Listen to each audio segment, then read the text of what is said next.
여러분 이제 하나님 말씀 함께 듣도록 하겠습니다. 로마서 5장 20절 율법적 은혜라는 제목으로 함께 말씀을 나누도록 하겠습니다. 오늘 살짝 어려울 수 있는데 여러분 이런 날도 있다는 거 그냥 이해하시고, 성경은 어려울 때도 있습니다. 민국이 허리 괜찮아요? 네, 허리 다 났어요? 낫고 있어요? 우리 민국이 허리를 위해서 여러분 기도해 주시기 바랍니다. 자, 우리 율법적 은혜라는 제목으로 본문 같이 읽겠습니다. 시작. 율법이 들어온 것은 범죄를 더하게 하려 함이라. 아멘. 우리의 마음 받들려서 기도하겠습니다. 시작.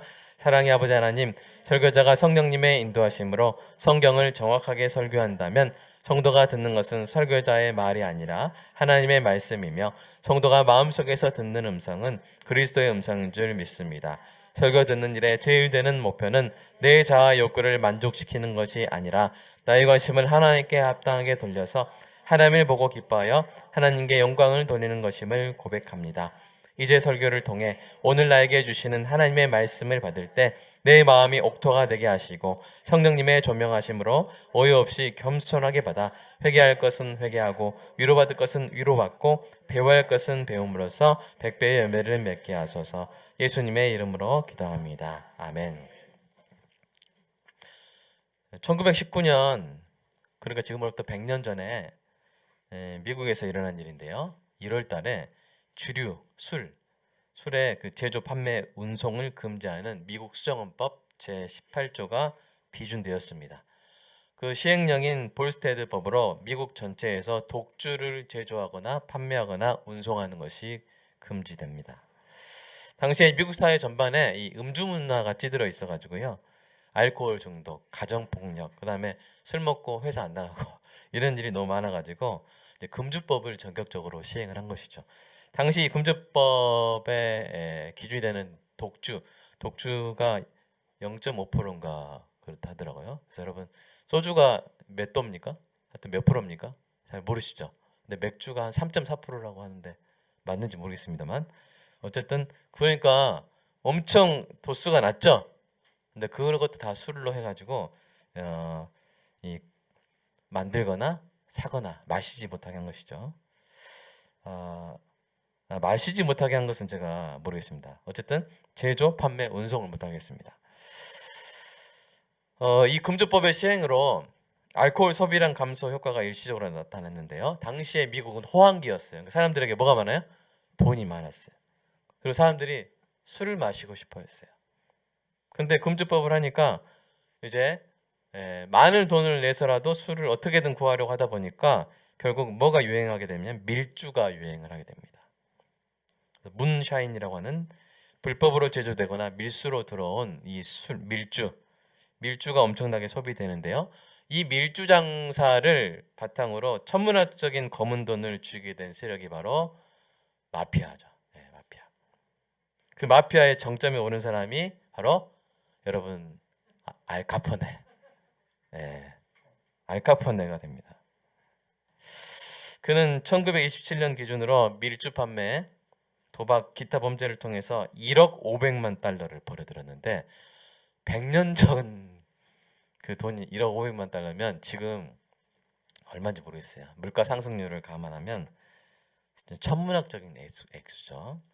그 돈으로 이 알카포네는 공권력을 매수해서 무소불위의 권력을 휘두르는데 기관단총으로 사람을 쏴 죽이고 심지어 검사를 쏴 죽여도 중범죄로 체포되지 않을 정도였습니다. 정말 무섭죠.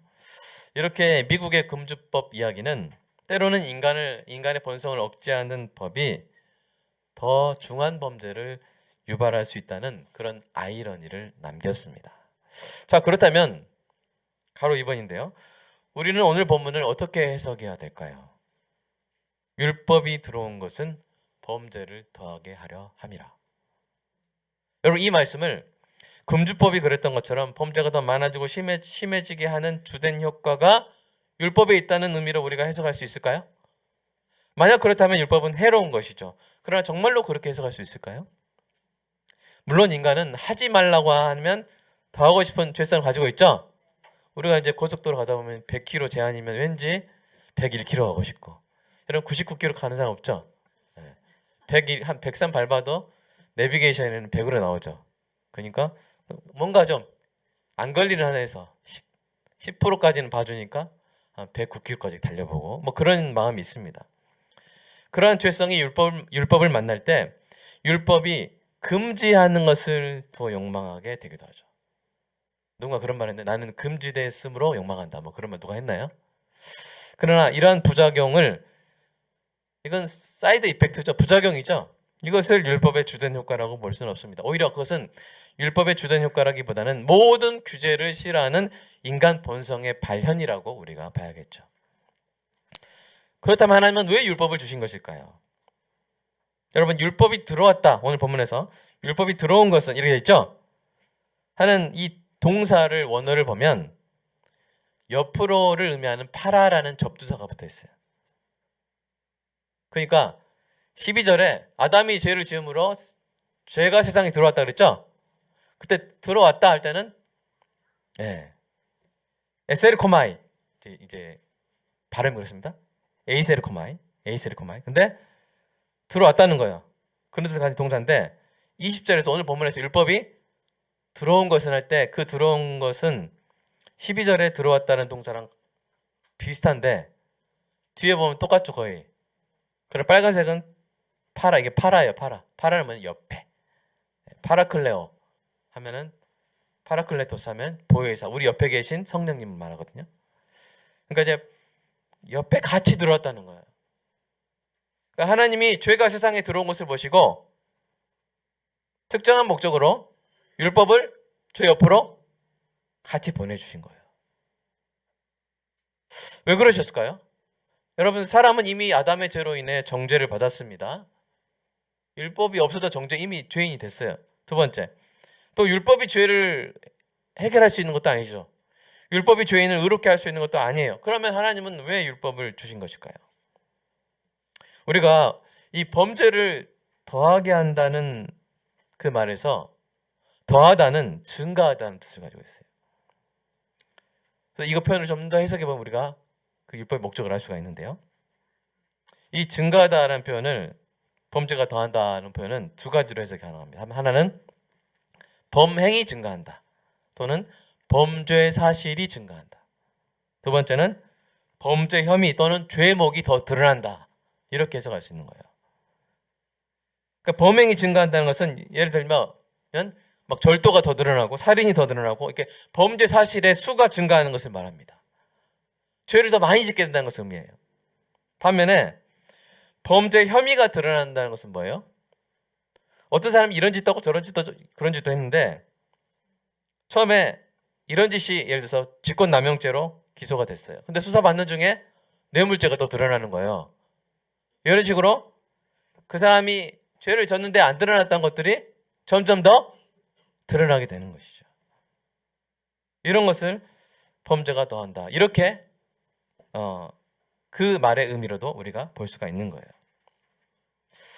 저는 이 율법 자체의 의도가 뭐예요? 죄를 유발을 시키는 거예요, 금지하는 거예요? 율법은 죄를 금지하는 거죠. 그러니까 1번으로 해석하는 것은 사실은 논리적으로 불가능합니다. 예를 들어보겠습니다. 여러분, 10계명 제 8계명이 뭡니까? 도둑질하지 말라. 여러분, 상식적으로 생각해봐도 도둑질하지 말라는 율법을 절도 행위를 증가시키려는 목적으로 하나님이 주셨을까요?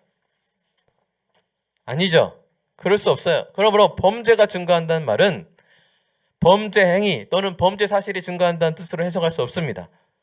그러면 이제 남은 건 뭐예요? 범죄 혐의가 더 드러난다는 의미로 해석하는 것이 맞겠죠.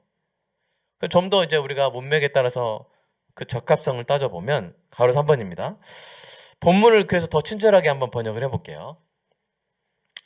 자, 율법이 들어온 것은 범죄를 더하게 하람이라, 오늘 본문이죠. 이것을 아까 말한 그 에이세르코마이의 해석과 그 다음에 이제 범죄 행위가 증가한다, 그것을 범죄 혐의가 더 드러나, 이렇게 해석을 해보면 이렇습니다. 율법이 세상에 들어온 죄 옆으로 들어온 것은 범죄 혐의가 더 드러나게 하람이라, 이렇게 해석할 수 있다는 거예요. 이게 무슨 말일까요? 여러분, 이 10계명, 제 10계명은 뭡니까? 10계명의 제 10계명. 자, 읽어볼까요? 시작. 말라. 내 이웃의 아내나 그의 남종이나 그의 여종이나 그의 소나 그의 낙이나 무릇 내 이웃의 소유를 탐내지 말라. 자, 이 10계명의 특징이 뭐냐면, 자, 6계명 살인 금지, 7계명 간음 금지, 8계명 도둑질 금지, 9계명 거짓 증거 금지잖아요. 이거 다 드러난 행위예요. 드러난 행위를 금지합니다. 그러나 10계명은 드러나기도 전에 마음의 작용을 금지해요. 탐내지를 말래요. 다른 사람의 지위를 탐내어 그 지위를 빼앗기 위한 음모를 실행하기도 전에 이미 그 사람의 지위를 탐내는 것 자체로 뭐가 된다? 죄가 된다는 거예요. 다른 사람의 아내를 탐내서 간음하는 데까지 나아가지 않아도 이미 내 아내로 만족하지 못하고 다른 사람의 아내를 탐내면 그걸로 뭐가 된다? 죄가 된다는 거예요. 바울은 율법을 보고 자기가 이렇게 깨달았다고 말합니다. 한번 읽어볼까요? 시작. 그런즉 우리가 무슨 말을 하리요? 율법이 죄냐? 그럴 수 없느니라. 율법으로 말미암지 않고는 내가 죄를 알지 못하였으니 곧 율법이 탐내지 말라 하지 아니하였더라면 내가 탐심을 알지 못하였으리라. 예. 그러니까 무슨 말입니까? 내가 다른 사람의 지위를 막 탐내고 있었어요. 근데 이제 율법이 없을 때는 탐내는 게 죄예요? 죄인지 몰라요. 이게 탐낸다는 건 뭐냐면 하나님이 내게 주신 것에 만족하지 않고 하나님의 주권을 인정하지 않고 하나님 이거 잘못된 겁니다. 막 그러면서 정말 그 적극적으로 불평하면서 탐내는 것을 말하는데 율법이 없을 때는 그것이 죄인 줄 알아야 몰라요. 그러니까 범죄 혐의가 죄목이 없는 거죠. 근데 율법이 오니까 내가 죄인이라는 것을 알게 되는 거죠. 죄인이 아닌데 죄인이 된 게 아니라 내가 죄인인지 몰랐는데 죄인임을 알게 된 거예요. 그래서 뭐 아내를 때리면 죄잖아요. 근데 뭐 아내랑 부건가요? 뭐를 3번씩 저기 사흘에 한 번씩 때려야 뭐가 된다 그런 말 있죠? 생각도 안 나는데 북어예요. 보고를 때리면 안 되겠죠? 네. 복이 달아나겠죠? 아내랑 북어는 사흘에 한 번씩 뭘 해야 된다. 여러분 그 말 듣고 막 사흘에 한 번씩 했다고 쳐요. 그 죄를 짓는 거죠. 근데 나중에 그게 폭행죄라는 거 알면 제가 죄를 졌다는 것이 드러나게 되는 거죠. 없었던 죄가 생기는 게 아니라 감춰졌던 몰랐던 죄가 알려지고 드러나게 되는 거죠. 그것을 말하는 거예요. 이것이 오늘 본문의 의미이고 그 사도 바울이 탐심이 죄구나 하면서 율법을 통해서 내가 알게 됐다 이렇게 말하는 거예요. 여러분 정말 탐심이 죄예요? 사실은 죄예요. 왜냐면 생각해보세요. 아내가 헬스장에 갔는데 PT를 받고 있어요. 근데 PT 선생님 볼 때마다 저 사람이 내 남편이었으면. 여러분 그 남편 마음이 어때요? 아니까 안다고 치면 알게 됐어요. 어떻게 했어요? 김나고 있어요. 어떻게 했어요? 김나고 있어요. 어떻게 했어요? 예? 상상도 할 수 없어요? 네. 이게 죄죠. 하나님 우리에게 주신 좋은 것들이 있는데 그것에 만족하지 않고 다른 걸 막 탐하는 거. 그래서 참 이런 걸 알게 된다, 드러나게 된다 하는 의미죠. 두 번째입니다. 그러면 율법이 죄의 옆에 와서 구체적으로 어떻게 작용하는 걸까요? 아까 말한 게 이제 이 대체적인 총론적인 부분이라면 강론적인 부분으로 들어가면 율법이 범죄를 더하게 한다는 말의 의미를 세 분에서 이렇게 말할 수 있습니다. 첫 번째, 율법은요 죄의 존재를 알려줘요. 여러분 식인종이 사람을 먹는 것이 살인행위입니까? 식사행위입니까? 식인종 입장에서 식사죠. 식인종의 전철은 뭐예요? 통조림이죠? 전철 통조림이잖아요. 예. 여러분 그러나 그들에게 그럴지라도 객관적으로 사람이 사람을 죽여서 먹는 것은 뭐예요? 살인 및 시체 손괴죄죠. 그래요. 극단적인 예지만 사람은요 자기가 죄인지 모르고 죄를 짓는 경우가 없어요? 있어요?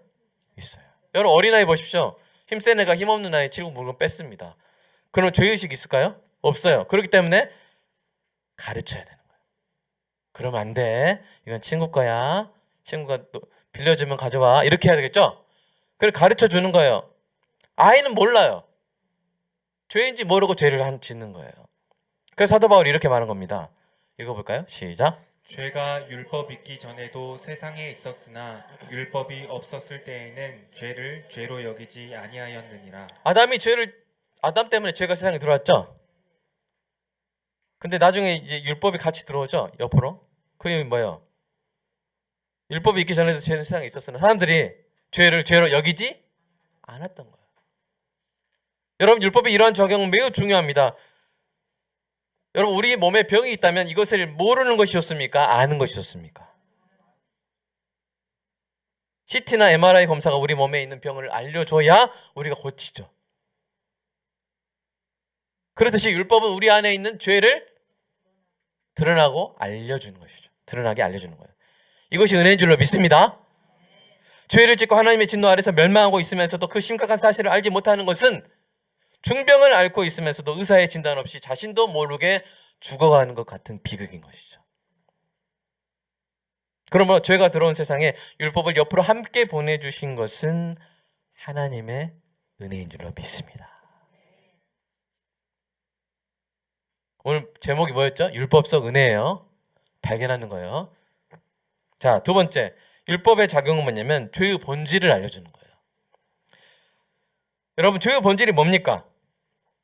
여러분 어떤 나라에 왕이 있어요. 왕이 법을 정했어요. 근데 그 왕의 법을 어기는 것은 그 행위의 본질은 뭐예요? 왕한테 대드는 거죠. 여러분이 아이들한테 엄마한테 욕하지 마 했어요. 애들이 더 욕해. 그러면 이거는 그냥 엄마한테만 더 그러는 거예요. 아빠가 법을 세웠는데 아빠 법을 보란 듯이 어기는 것은 누구한테 더 대드는 거예요? 아빠한테 대드는 거죠.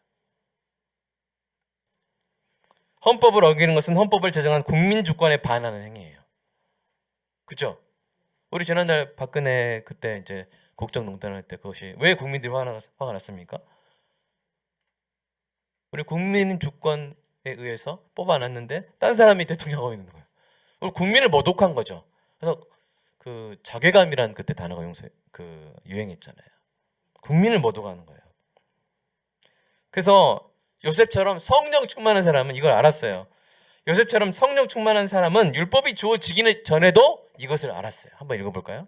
시작. 이 집에는 나보다 큰 이가 없으며 주인이 아무것도 내게 금하지 아니하였어도 금한 것은 당신뿐이니 당신은 그의 아내임이라. 그런즉 내가 어찌 이 큰 악을 행하여 하나님께 죄를 지으리이까. 정말 놀라운 부분인데 가장 큰 지혜 중에 하나예요. 뭐냐면 저기 그 종살이를 하고 있는데 총무가 아니라 뭐죠? 총무를 하고 있는데 그 집의 여주인이 자기를 이렇게 유혹하는 거예요. 근데 그 유혹에 넘어가서 하면은 이게 사실은 주인한테 잘못한 거잖아요. 그죠? 주인에 대한 신뢰를 배신하는 거잖아요. 근데 거기까지만 생각하는 게 아니라 누구를 생각해 버리냐면 하나님께 죄를 지으리까 이렇게 말해요. 왜 그럴까요? 하나님을 믿는 사람이 이런 죄를 저지르면 누구 얼굴에 먹칠을 해요? 하나님 얼굴에 먹칠을 하잖아요. 그리고 하나님이 이렇게 노예로 끌려왔지만 보디발의 집에서 이렇게 잘 살게 하셨는데 이런 것을 하는 것 자체가 하나님의 영광을 가리는 것이죠. 그러니까 지금 나는 이 죄라는 게 범죄라서 법익을 침해하는 걸 범죄라고 하는데 내가 하나님의 영광이라는 가장 중요한 법익을 침해할 수 없다라고 말하는 것이죠. 이게 바로 요셉의 지혜 중에 거의 최고의 지혜가 아닌가 싶어요. 이것이 탑 10의 첫 번째고 두 번째가 7년 흉년, 7년 풍년, 7년 흉년을 견뎌낸 거 이거 그 두 번째예요. 그러나 대부분의 사람들은 이걸 알아요, 몰라요? 몰라요. 범죄가 하나님께 대한 반역임을 알기 위해서 그래서 뭐가 필요했어요? 율법이 필요했던 것입니다. 다윗도 선지자가 전한 하나님 말씀을 듣고 나서야 자신의 범죄가 우리야만을 향한 것이 아니라는 걸 알게 된 거죠. 하나님의 말씀을 업신 여긴 것이므로 하나님께 대한 반역임을 알고 인정했던 거예요. 우리 그 부분 한번 읽어볼까요? 시작. 그러한데 어찌하여 내가 여호와 말씀을 업신여기고 나 보기에 악을 행하였느냐? 내가 칼로 햇사람 우리야를 치되 암몬 자손의 칼로 죽이고 그의 아내를 빼앗아 내 아내로 삼았도다. 지금 다윗이 자기네 범죄로 침해한 그 법익이 이게 우리야만의 것이 아니라는 거예요. 하나님의 가장 중대한 하나님의 권위, 이것을 침해했죠. 여호와의 말씀을 업신여겼다. 그래서 다윗이 나중에 이렇게 고백합니다. 시편에서 읽어볼까요? 시작. 내가 주께만 범죄하여 주의 목전에 악을 행하였사오니 주께서 말씀하실 때에 의로우시다 하고 주께서 심판하실 때에 순전하시다 하리이다. 이 말씀 오해하면 안 됩니다. 우리한테는 잘못한 거 없다 그 말이 아니라 이거 히브리적 표현이에요. 내가 정말 주님께 잘못했다. 그 뜻이에요. 주님께 잘못했다. 그래서 어떤 범죄든 하나님께 대한 반역이에요. 잠언이 이 원리를 잘 설명했는데요. 같이 읽어볼까요? 시작. 가난한 사람을 학대하는 자는 그를 지으신 이를 멸시하는 자요 궁핍한 사람을 불쌍히 여기는 자는 주를 공경하는 자니라. 이게 성경이 죄에 대해서 가르치는 거예요. 율법이 죄에 대해서 가르치는 거예요. 여러분, 가난한 자를 학대하는 자는 누구를 멸시한 사람이에요? 하나님을 멸시한 거예요. 하나님을 멸시한 거예요. 여러분이 이제 그림을 그린다고 쳐보십시오. 박영희사님 그림 뭐 해서 전시회를 했습니다. 누워가지고 거기다가 그레이비 소스를 막 뿌리고 막 토마토 막 소스 뿌리고 이게 그림이야 막 이러고 있어요. 자, 기분이 어떨 것 같아요? 그냥 안 좋겠어요. 매우 안 좋겠죠? 네. 여러분 하나님의 작품입니다. 아멘? 옆에 보면 당신은 하나님의 작품입니다. 시작. 네. 당신을 멸시하는 것은 하나님을 멸시하는 것입니다. 시작. 네. 아멘. 아멘. 이게 율법이 말하는 죄의 본질이에요. 그래서 우리는 내가 요 하찮은 사람, 내가 이 하찮은 사람 때리는 것이 내가 하나님을 치는 거라고? 그러면은 그거를 모를 때는 막 칠 수 있어요. 내가 밟아버리면 되겠지. 그러나 이걸 알면 무서워요, 안 무서워요? 안 무서워요, 무서워요? 안 무서워요, 무서워요? 무서워요. 조심하게 되는 거예요. 여러분, 가난한 사람을 학대하는 것이 그를 지으신 하나님을 멸시하는 것이라면 하나님의 존귀한 자녀를 치는 것은 하나님을 치는 것 아니겠습니까? 여러분의 자녀를 누가 친다면 그 죄가 여러분 자신을 치는 것보다 결코 가볍지 않을 거예요. 그죠? 덕근사님 치는 거랑 다은이를 때리는 거랑 뭐가 더 잘못한 거예요? 네? 도와주세요. 뭐가 더 잘못한 거예요? 다은이를 쓴 거예요. 그죠? 부모 마음이죠, 그게. 하나님 마음이에요. 이것을 알게 하는 율법을 주신 것이야말로 우리가 하나님을 대적하지 않도록 지켜주시려는 하나님의 은혜인 줄로 믿습니다. 자, 세 번째, 율법은 어떻게 작용하느냐? 죄의 무게를 알려주는 거예요. 율법은 죄인이 자신의 죄가 얼마나 심각한지를 알게 해줍니다. 예를 들어서 율법에 속한 제사법을 보면요, 사람의 죄값을 대신 치르는 의미로 흠없는 동물을 죽여서 제단에 바치게 해요. 여러분 정말 사랑하는 여러분 반려동물 있나요? 이름이 뭐예요? 쪼이예요. 근데 어느 날 주님이 너 죄가 너무 많다. 쪼이를 죽여라. 쪼이를 제물로 바치라 한다면 마음이 어떻겠어요? 갑자기 너무 무서운 말을 하죠. 당시에 그렇게 제사법이 있었어요. 흠없는 어린 양을 악에 안수해서 내 대신 죄값을 치르고 죽게 했어요. 그게 어떤 의미가 있겠어요? 내 죄가 정말로 무겁구나. 그래서 사도 바울이 이렇게 말했습니다. 읽어볼까요? 시작. 그런즉 선한 것이 내게 사망이 되었느냐? 그럴 수 없느니라. 오직 죄가 죄로 드러나기 위하여 선한 그것으로 말미암아 나를 죽게 만들었으니 이는 계명으로 말미암아 죄로 심히 죄되게 하려 함이라. 계명 곧 율법은 죄로 말미암아 심히 죄되게 한단 말은 그 죄의 무게를 알게 한다는 거예요. 자신이 저지른 죄의 무게를 알게 된 사람은 회개하고 다시는 그 죄를 저지르지 않으려고 애쓸 거예요. 우리도 어떤 영화나 그런 데 보면 어렸을 때 막 뭐 학폭이나 이런 거 했는데, 학폭할 때는 뭐 이게 남자 그럴 수도 있지, 뭐 싸우고 맞으면 잘하는 거지, 막 그렇게 할 수 있지만 돌아보면 얼마나 큰 죄였는지 알게 되죠. 그런 것 같은 것이죠.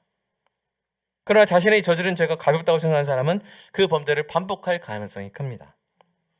율법은 속죄 제물의 피를 통해 죄의 무게가 얼마나 큰지를 알려줌으로써 우리를 회개와 개과천선의 길로 이끄는 역할을 하는 것이죠. 이것도 큰 은혜인 줄로 믿습니다.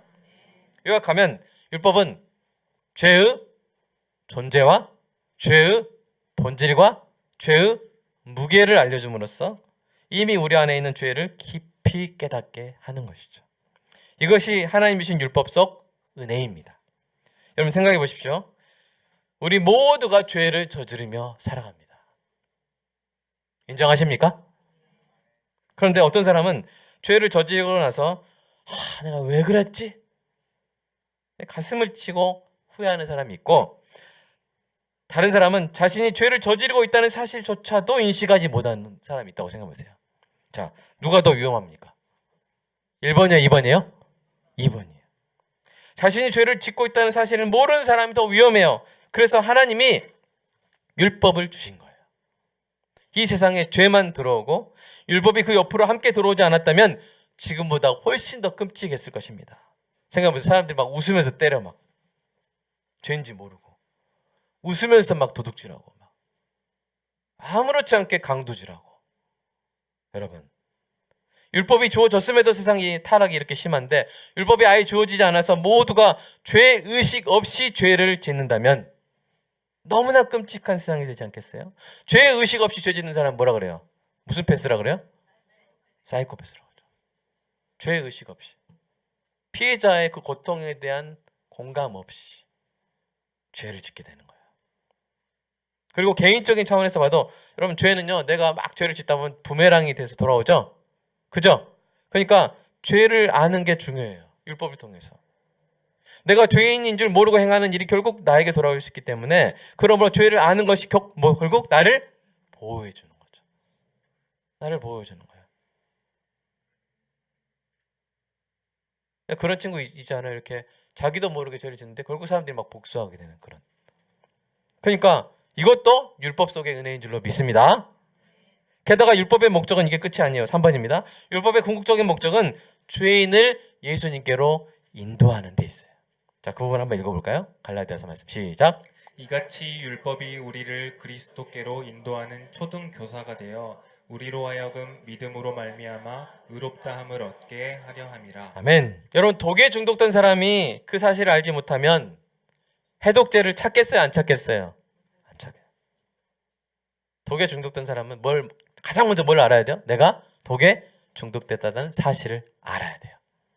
마찬가지로 죄인이 자신이 죄인임을 알지 못하면 의롭게 될 필요성을 느끼지 못하는 거예요. 하나님의 의의 선물인 예수님께 나아갈 생각을 안 하는 겁니다.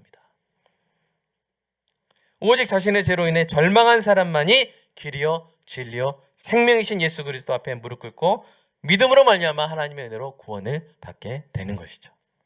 이것이 율법을 주신 가장 큰 은혜인 줄로 믿습니다. 사람들이 율법과 은혜를 서로 반대되는 개념으로 생각하는 것은 일부 유대인들이 율법 자체가 구원에 이르는 길이라고 오해를 했기 때문이에요. 이런 오해만 제거하면 사실 율법과 은혜는 서로 반대되는 개념이 아닙니다. 오히려 율법이 은혜, 즉 그리스도의 복음으로 우리를 인도하는 초등교사인 것입니다. 초등교사가 뭐냐면요, 당시 헬라 시대 때 이 아이가 6세, 7세, 그러니까 미취학 아동을 이제 한 고등학생 될 때까지 일상적으로 옷도 입혀주고 먹여주고 교양교육을 시켜주고 하면서 학교에 나갈 수 있을 때까지 인도해주는 역할을 하는 사람이 바로 이 초등교사인데, 사도 바울이 이 용어를 사용해요. 율법이 복음 시대에 주님을 믿고 따를 수 있도록 초보적인 교사 역할을 감당한다고 가르친 것이죠. 게다가 여러분 율법 내부에 은혜에 대한 예고가 들어가 있어요. 십계명을 주신 예수님이 하나님이 제사 제도도 주셨죠. 제사를 이렇게 드려라. 제사장을 주시고 제물을 지정하셨어요. 제사장을 세우고 제물을 지정하셨는데 그것을 통해서 백성의 죄가 일시적으로 사함받는 제도를 주셨어요. 이게 제사 제도가 바로 은혜의 예고편이에요. 왜요? 왜 그래요? 예수님이 오셔서 하나님의 대제사장이면서 바로 우리를 위한 하나님이 구별하신 속죄의 어린 양이 되셔서 십자가에 돌아가셨잖아요. 그 한 번의 제사로 우리를 영원히 의롭게 하신 줄로 믿습니다. 그러니까 율법 안에 이미 뭐가 예고되어 있는 거예요? 십자가, 은혜가 예고되어 있었던 거예요. 마지막입니다. 그러므로 죄가 들어온 세상에 하나님이 율법을 그 옆에로 들어오게 하신 것은 뭐예요? 은혜입니다. 사랑하는 여러분, 오늘 말씀의 결론은 이것입니다. 마지막 자막 보여주세요. 율법, 즉 하나님 말씀을 묵상함으로 죄의 존재와 본질과 무게를 아시기 바랍니다. 죄를 미워하고 멀리하는 은혜가 있기를 축복합니다. 또한 그 끔찍한 죄책과 형벌에서 우리를 구하기 위해서 율법이 예고한 대로 속죄 제물이 되어주신 예수님을 더욱더 깊이 사랑하기를 주님의 이름으로 축복합니다. 오늘 제가 이 말씀을 품고 함께 기도했으면 좋겠습니다. 여러분, 우리가 하나님의 말씀을 묵상할 때 하나님의 율법을 묵상할 때 이게 죄를 깨닫게 한다는 거. 내가 이제 말씀을 안 읽으면 내가 죄인지 모르고 살고 죄인지 모르고 하는 여러 가지 행동들이 있지 않습니까? 아내한테 함부로 하고 부모님한테 함부로 하고. 근데 이제 율법을 묵상하면 그게 죄라는 걸 알게 되거든요. 그러니까 어떻게 보면 율법을 보기 싫을 수도 있어요. 그러나 알아야 돼요. 알아야 돼요. 그것을 어떻게 보면 죄의 존재와 본질과 무게를 알아가는 게 성화의 척도라고 할 수도 있습니다. 우리가 그랬으면 좋겠어요. 그래서 행동 하나, 말 한마디. 정말 내 지체가 하나님의 작품인데 하나님의 작품을 우리가 함부로 한다면 그것은 하나님을 함부로 하는 것이다. 우리 이것을 깨닫는다면 어쩌면 우리는 더욱더 사랑을 잘하게 될 것 같아요. 그러니까 죄를 알면 사랑을 더 잘하게 돼요. 우리가 좀 그렇게 우리의 신앙이 자라가고 하나님의 말씀을 통해서 죄의 존재와 본질과 무게를 깨달아서 죄를 멀리하고 이런 죄의 죄책과 형벌에서 나를 구하신 예수님을 더 깊이 사랑하게 되는 우리 모든 광영 가족 되게 달라고, 내가 되게 달라고 이 시간 함께 기도하겠습니다. 사랑의 주님, 율법이 들어온 것은 범죄를 더하게 하려 함이란 이 말씀 오늘 깊이 묵상해 보았습니다. 짧은 말씀이지만 이 짧은 말씀 가운데 엄청난 진리가 있음을 오늘 깨달았습니다. 하나님, 죄인지 모르고 했던 우리의 행동들이 있다면 주님, 오늘 이 시간 그것이 죄였다는 사실을 깨닫게 하여 주시옵소서. 이 과정이 괴롭고 우리 양심에 고통이 있고 우리 마음에 괴로움이 있지만 그러나 우리가 그것을 알고 그리하여 회개하고 개가천선할 때 하나님, 우리 모두가 더욱더 행복해지고 우리가 모두가 더욱더 하나님을 기쁘시게 하는 삶을 살아가게 된 줄로 믿습니다. 하나님, 죄의 존재와 본질과 무게를 하나님의 말씀을 통해 알게 하여 주시옵소서. 주님, 그리하여 이 모든 죄의 죄책과 형벌에서 나를 구원하신 예수님이 얼마나 귀하신 분인지 더 알게 하여 주시옵소서. 우리가 빚진 것이 무엇인지 알면 알게 될수록 그것을 탕감해 주신 그 은혜가 얼마나 큰지 더 알게 되는 것처럼 하나님, 우리가 얼마나 큰 죄인인지, 우리가 지었던 죄들, 모르고 지었던 죄들, 또 그 무게를 잘못 알고 지었던 죄들, 그런 것까지도 우리가 깨닫게 된다면 우리는 더욱더 예수님을 사랑하게 될 줄로 믿습니다. 예수님을 더욱더 사랑하게 되면 우리는 앞으로 더욱더 아름다운 일을 행하고 지체를 더욱더 이해하고 더욱더 인내하고 더욱더 감싸주고 더욱더 하나됨을 아름답게 지켜나갈 수 있는 놀라운 능력을 얻게 될 줄로 믿습니다. 주님, 율법을 주신 것도 은혜인 줄 오늘 더욱더 깊이 알았사오니 주님의 말씀을 사모하게 하여 주시옵소서. 주님의 말씀이 우리의 죄에 대해서 말할 때 이것이 은혜임을 알고 그 말씀을 더욱더 사모하는 우리 모두가 되게 하여 주시옵소서. 주님의 말씀이 흥왕하여 힘을 얻게 하여 주시옵소서. 이것이 교회의 부흥인 줄로 믿습니다. 이것이 교회의 부흥인 줄 믿습니다. 주님의 말씀이 흥왕하여 힘을 얻게 하시고 주님의 말씀이 우리의 마음을 압도하게 하시고 주님의 말씀을 더욱더 성화되게 하여 주시고 더욱더 사랑으로 대하는 우리 공동체가 되는 은혜가 있게 하여 주시옵소서. 주의 말씀 달고 단 이 말씀을 더욱더 사랑하게 하시고 이것을 우리 삶에 적용하며 늘 은혜가 우리의 마음을 가득 채우는 그런 복된 삶을 살아가게 하여 주시옵소서. 주님 감사합니다. 죄만 들어온 것이 아니라 죄 가운데 있는 우리를 위하여 율법을 옆으로 함께 들여보내신 이것이 놀라운 은혜인 줄로 고백합니다. 주님 사랑합니다. 예수님의 이름으로 기도합니다. 아멘. 주님, 아담이 범죄하여 죄가 세상에 들어왔을 때 주님 우리를 버려두지 아니하시고 율법도 같이 보내주셔서 감사합니다. 그럴 때 하나님 우리가 더욱더 하나님의 마음을 알고 하나님의 기쁘시게 하는 삶을 살아갈 삶의 지침을 얻게 되는 줄로 믿습니다. 이 부분을 통해 내 죄의 존재와 내 죄의 본질과 내 죄의 무게를 알게 하여 주시옵소서. 하나님께 대한 것임을, 모든 것이 하나님께 대한 것임을, 하나님의 마음이 얼마나 아프실지 우리가 헤아려 알게 하시고 그러므로 더욱더 그 무거운 죄로부터 우리를 구원하신 예수님의 사랑의 더 큰 무게를 더 잘 알게 하시고 더 감사하게 하시고 그래서 점점 더 죄를 멀리하고 점점 더 예수 그리스도를 닮아가는 우리 모두가 되게 하여 주시옵소서. 주님 감사합니다. 율법을 주신 것까지도 은혜임을 깨닫게 하시니 감사합니다. 오늘 이 은혜로 더욱더 행복한 더욱더 아름다운 삶을 살아가게 하여 주시옵소서. 감사하는 마음으로 11조 감사한금 주일연금 드렸사오니 주님 성도의 삶 가운데 필요한 모든 것을 채워주시고 예비하여 주시옵소서. 부족함 없이 그것으로 주님을 섬기며 이웃을 돌보며 살게 하여 주시옵소서. 예수님의 이름으로 기도드리옵나이다. 아멘.